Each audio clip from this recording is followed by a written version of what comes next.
बस करो, यूं देखना क्या नज़र लगाने का इरादा है? मुझे उसने शर्माते हुए मगर शरारत भरे लहजे में कहा तो मैंने चौंकते हुए अपनी निगाहें नीची कर ली, मगर फिर भी चोर नज़रों से उसे देखे जा रहा था। और फिर उसने मुझे हल्के से मुखातिब करते हुए कहा कि कैसे हो अफजल खान।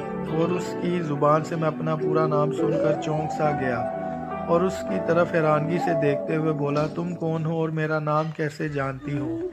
और उसने मुझे शौक नज़रों से देखते हुए हल्का सा कहकहा लगाया और बोली, नाम? अरे नाम तो क्या, मैं तो तुम्हारे बारे में ये भी जानती हूँ कि तुम कहाँ के रहने वाले हो, कहाँ से आए हो, क्या करते हो, वगैरह वगैरह। अच्छा तो ये बताओ कि मैं कहाँ से आया हूँ? तुम माधोपुर गांव के रहने वाले हो और वहाँ से आए हो?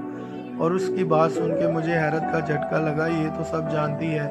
मैंने उसकी तरफ देखा और बोला, हाँ तुम ठीक कह रही हो, मेरा नाम अफजल खान ही हूँ और मैं माधोपुर गांव का रहने वाला हूँ। मगर तुम कौन हो और मैं यहाँ तक कैसे आया? मुझे कुछ अपने बारे में भी तो बताओ। उसने एक दफ़ा फिर मेरी तरफ शरारत से देखा और हंसते हुए बोली, बताती हूँ, ज़रा धीरज रखो महाराज, इतनी भी जल्दी क्या है?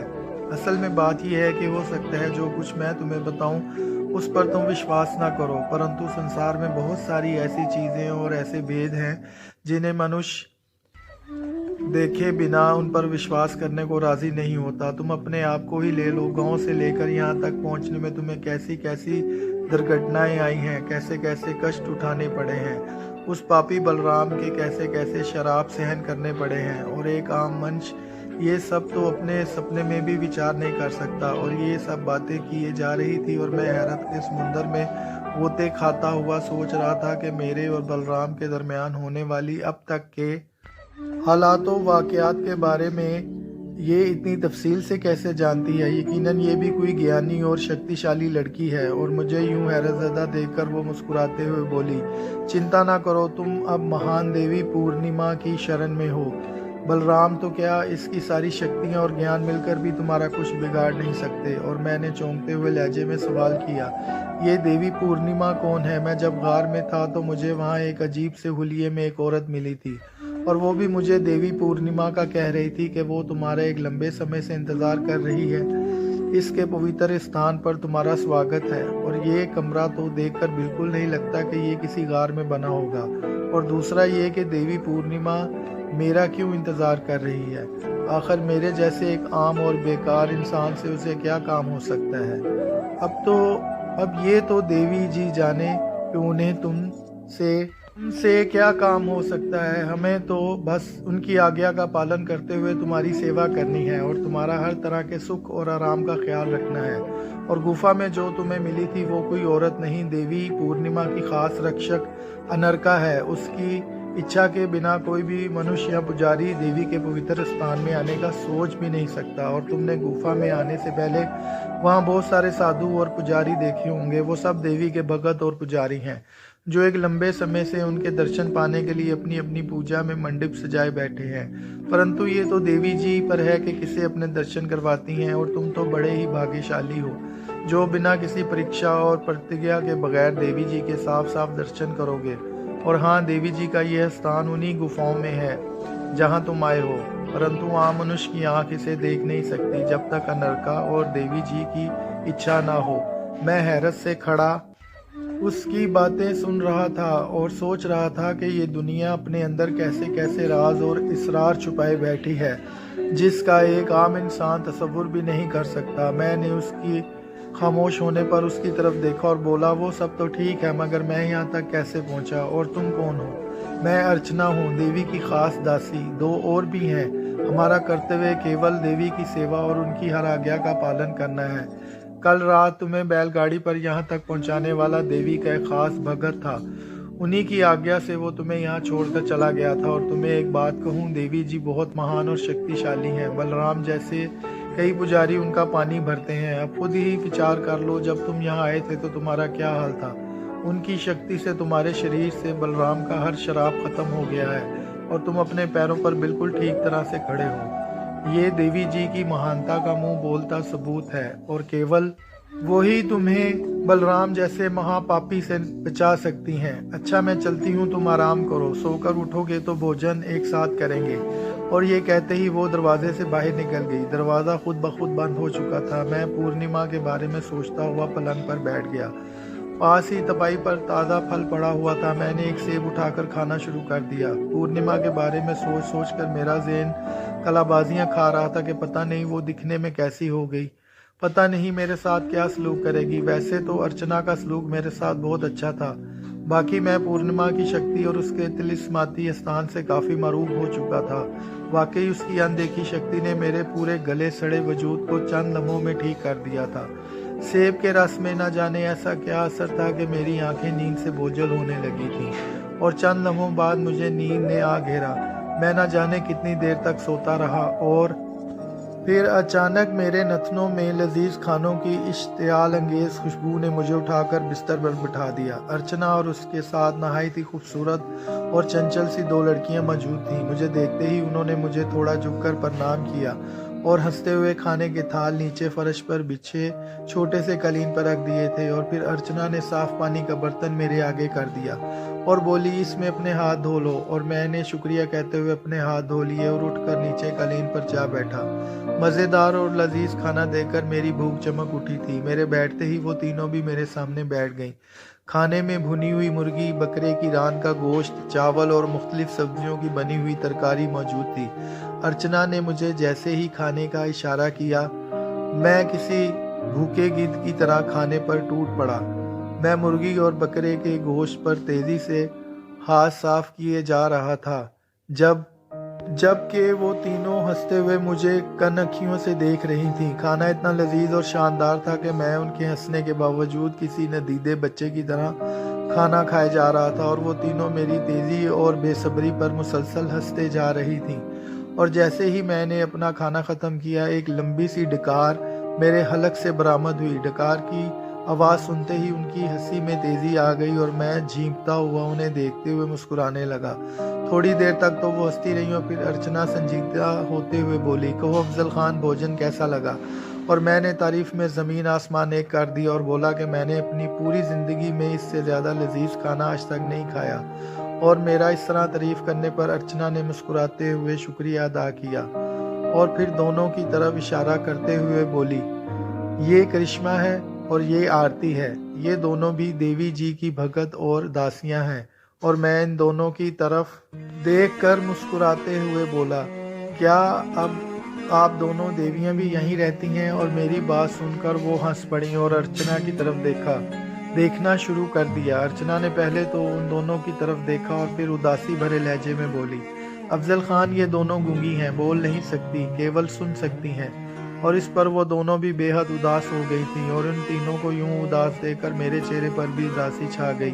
और फिर मैंने एकदम चौंकते हुए अर्चना की तरफ देखा और पूछने लगा, एक बात पूछूं, तुम बुरा तो नहीं मनाओगी? और मेरे इस अंदाज से उसने चौंकते हुए मेरी तरफ देखा और बोली, हाँ पूछो। जब पूर्णिमा जी इतनी शक्तिशाली और महान है तो उन्होंने इन दोनों के लिए क्यों कुछ नहीं किया? और मेरे इस सवाल पर पहले तो उसने उदासी से गर्दन झुका ली और फिर धीरे से लहजे में बोली, ये बहुत पहले समय की बात है। देवी पूर्णिमा की किसी बात पर देवता उनसे नाराज हो गए थे और फिर उन्होंने देवी जी और हमें आकाश से धरती पर भेज दिया। ये दोनों ये बात सहन न कर पाई और इस बड़ी दुर्घटना के कारण इन्होंने अपनी आवाज़ खो दी। देवी जी ने इनके लिए बड़े जतन किए, भगवान शिव जी के आगे बड़ी तपस्या की, परंतु इनकी एक भी तपस्या स्वीकार न हुई और वो दोनों आज तक कभी बोल ना पाई। और ये तो केवल भगवान ही जाने कि ये दोनों भविष्य में दोबारा कभी बोल पाएंगी या नहीं। और इसके साथ ही उन तीनों की आंखें भर आई थीं और मुझे समझ नहीं आ रही थी कि मैं इस मौका पर क्या कहूँ। कमरे में कुछ देर तो खामोशी रही और फिर करिश्मा ने आरती की तरफ देखते हुए हाथ से कोई इशारा किया और फिर तीनों उठते हुए कमरे से बाहर चली गई। मैं अपनी जगह से उठा और टहलते हुए हौज के पास जा खड़ा हुआ। हंसों का जोड़ा पानी में तैरता और एक दूसरे को प्यार से चोंच से सहलाते हुए अपनी मस्ती में गुम था कि अचानक कमरे की रोशनी कम होने लगी और सफ़ेद रंग का धुआं बादलों की शक्ल बनाते हुए कमरे में चारों तरफ फैलने लगा।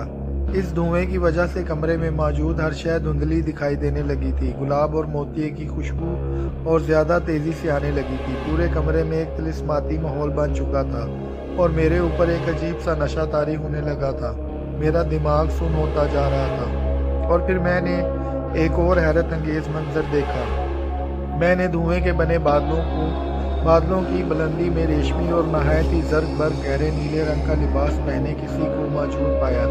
ऐसा लग रहा था जैसे गहरे बादलों में कोई परी उड़ रही हो और फिर वो जो कोई भी थी बादलों में से निकलती हुई नीचे ऐसे उतर रही थी जैसे कोई सीढ़ियों पर कदम रखकर आहिस्ता आहिस्ता नीचे की जानिब उतरता है। और जैसे ही वो धुएं के बने बादलों से निकलकर मेरे सामने आई, मैं अपनी पलकें झपकना भूल गया। उसका रंग दूध और शहद की तरह साफ और चमकता हुआ था। उसका चेहरा नहायत सुंदर और अनार की तरह सुर्ख था। आंखें गहरी नीली शफाफ और किसी नगीने की तरह चमकती हुई थी। सुराहीदार गर्दन और कद लंबा और जिस्म नहायत दिलकश और मुतनासिब था। उसके गले में कीमती हीरों का हार और बाजुओं में सोने और कीमती पत्थरों से बने हुए कंगन पहन रखे थे। उसकी उंगलियों में नहायत बेशकीमत अंगूठियां नजर आ रही थी। गहरे स्याह बालों को बांधकर जूड़ा बनाया हुआ था और उस जूड़े में किसी नहायत ही खूबसूरत परिंदे के पर सजा रखे थे। मैं बड़ी महवियत से उसे ही तके जा रहा था और हैरत और बेयकीनी की कैफियत में यही सोचे जा रहा था कि ये इस दुनिया की मखलूक तो नहीं लग रही। ये तो कोई परी, अप्सरा या वाकई आकाश से आई हुई कोई देवी ही हो सकती है। और देवी का ख्याल आते ही मेरे जहन को एक झटका सा लगा कि हो ना हो यही देवी पूर्णिमा है जो वाकई देवियों जैसा रूप धारे मेरे सामने जलवागर है। हल्के हल्के बादल अब भी उसका अहाता किए हुए थे। और फिर वो हल्के से मुस्कुराते हुए बोली, क्या देख रहे हो अफजल खान? उसकी आवाज़ इतनी दिलकश और मीठी थी कि मैं उसकी आवाज़ के सहर में खो गया। मुझे ऐसा लग रहा था कि अगर मैं कुछ बोला तो ये सारा तिलिस्म कहीं टूट ना जाए। वो भी मेरी हालत से शायद महसूस हो रही थी और मुसलसल मुझे देखते हुए मुस्कुराए जा रही थी। और फिर वो दोबारा मुझसे मुखातिब हुए बोली। मैंने कहा, क्या देख रहे हो? और मुझे ऐसे लगा जैसे मुझे अचानक किसी ने गहरी नींद से जगा दिया हो और मैं ऐसे चौंकता हुआ बोला जैसे मेरी आवाज़ कहीं गुम हो गई हो। हाँ, नहीं तो, मैं तो बस। और मैं हर अल्फाज पे अटके जा रहा था और मेरी इस हालत पर वो खिलखिला कर हंस पड़ी। उसका हंसना था कि मेरी तो जान ही निकल गई। मोतियों जैसे सफ़ेद दांत, लाल याकूती होंठ मुझ पर बेखुदी तारी कर रहे थे। मुझे समझ नहीं आ रही थी कि ये अचानक मुझे क्या हो गया है। मेरा वास्ता कई हसीन लड़कियों और औरतों से पड़ चुका था, लेकिन उसके हुस्न ने तो मुझे बांध कर रख दिया था। और फिर मैंने सर को झटकते हुए अपने आप को संभाला और जल्दी से इधर उधर देखने लगा ताकि उसके हुस्न के सहर से आज़ाद हो सकूं। उसने वही सवाल दोहराया तो मैं बेखुदी में बोलने लगा, पता नहीं तुम कौन हो, कहाँ से आई हो, लेकिन ये सच है कि मैंने आज तक तुमसे ज़्यादा हसीन और ख़ूबसूरत औरत नहीं देखी। तुम्हारे वजूद और आंखों में न जाने ऐसा कौन सा सहर है। मैं तो क्या, बड़ी बड़ी हुस्न वालियाँ तुम्हारी खूबसूरती और सुंदरता के आगे घुटने टेक दें। मेरी इस बात पर वो खिलखिला कर हंस पड़ी और कहने लगी, तुमने तो कुछ ज़्यादा ही मेरी तारीफ़ कर दी, जबकि तुम खुद बहुत हसीन, सुंदर और जवान मर्द हो।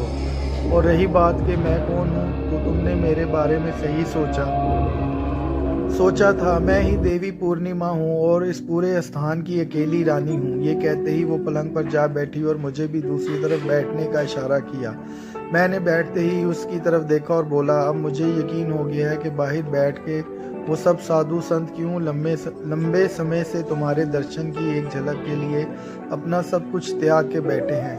और मेरी इस बात पे उसने ऐसे अंदाज में मेरी तरफ हंस के देखा जैसे कह रही हो, देख लो, वो सब ना जाने कब से मेरी एक झलक देखने के लिए आस लगाए बैठे हैं।